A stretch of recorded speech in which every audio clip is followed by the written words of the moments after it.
Bonjour. Vous Bonjour à nous tous. appelez de Warmbrechy, c'est ça? De Vambrochy, oui. Dans le Nord. Warmbrechy, pardon d'avoir mal prononcé. Le chef d'entreprise que vous êtes, comment va-t-il appliquer cette règle du masque en Eh ben, entreprise? le chef d'entreprise que je suis ne va pas l'appliquer du tout. Ah bon? Je suis pour la responsabilité individuelle de chacun. C'est ce qui aurait dû être fait depuis le début de cette épidémie. Chacun, en fonction de sa fragilité, se met en protection ou non, porte le masque ou non. Déjà, l'État intervient beaucoup dans nos entreprises. Moi, je suis dans mes locaux privés avec mes salariés. Et mes salariés, je leur imposerai rien. S'ils veulent porter le masque, ils porteront le masque. Pas de problème. S'ils ne veulent pas porter le masque, ils ne porteront pas le masque. Et c'est pas le gouvernement qui va me dire quoi faire dans mon entreprise. Alors là, je suis désolé, mais c'est comme ça. Alors, juste combien êtes-vous dans votre entreprise? Est-ce que vous êtes en open space, en bureau partagé? Comment? On est à la fois en open space et en bureau séparé. Nous sommes nous sommes 12-13 dans l'entreprise, une entreprise d'informatique. J'imposerai à personne de porter le masque. D'accord, donc vous leur dites c'est de votre responsabilité parce que c'est se protéger à l'intérieur de l'entreprise, mais c'est surtout pas ramener le virus à la maison ou aux personnes fragiles, Alexis, c'est ça. Mais juridiquement, quelle est la responsabilité de ce chef d'entreprise? Normalement, l'employeur a une obligation de sécurité de résultat vis-à-vis de ses salariés. Donc si Alexis a un salarié qui attrape le Covid et que cette personne montre qu'elle l'a attrapé dans son entreprise, c'est lui qui sera responsable. Et je serai responsable.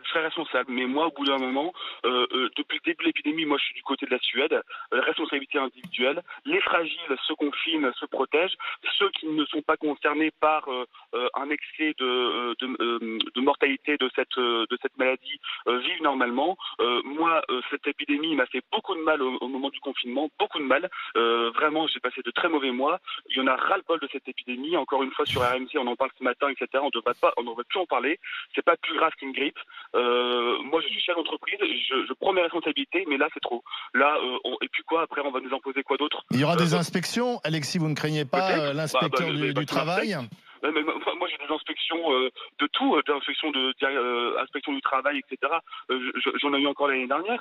On est super fliqués. Comment s'appelle votre entreprise? C'est juste pour que le fisc le sache.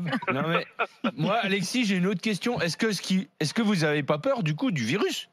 Parce que si un salarié de votre entreprise l'attrape et le transmet à l'intérieur de l'entreprise, ça peut mettre en cause l'efficacité au travail, quoi. Écoutez, moi j'ai pas peur du virus parce que j'ai mon frère qui a eu le virus et qui a passé 4 jours très mauvais, très malade. Il s'en est sorti comme une grippe. Et moi, quand je vois ma grand-mère, mon grand-père, que je vais les visiter, ou alors que je vais visiter ma tante qui a des problèmes respiratoires, je respecte les gestes barrières. Au bout d'un moment, il y a ceux qui sont directement visés par cette maladie et qui sont à risque, et ceux qui ne le sont pas. Moi, je crois à l'immunité collective. Ça passe par les entreprises, ça passe par les écoles, ça passe par les mariages, etc. Moi, j'en ai ras-le-bol de cette gestion de la crise par ce gouvernement. Je suis du côté de la Suède et de nombreux